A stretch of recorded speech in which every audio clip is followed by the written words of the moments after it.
ଓଳିକି ଖାଇଲେ ଭୋଗ ପାଇଯିବ।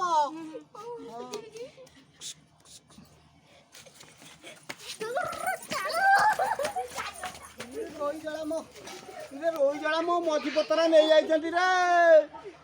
ମୋ ପୁଅ ଖାଇଥାନ୍ତା କ'ଣ କରିବି? ରୋହିଜଳା ଗୁରା ମୋ ମଝି ପତର ନେଇଗଲେ ରେ, ନେଇଗଲେ କ'ଣ କରିବି? କ'ଣ ହେଇଛି? ରୋହିଜଳା ଗୁରା ମୋ ମଝି ପତର ଗୁରାକ ନେଇ ପଳେଇଲେ। ମୁଁ ଓଳିକି ହଉ ଛୁଆ ଖାଇଲେ ତ ନିଅନ୍ତୁ। ଛୁଆ ନେଇଗଲେ କ'ଣ ହେଲା? ନେଇଗଲେ ମୋ ପୁଅ ଖାଇଥାନ୍ତା।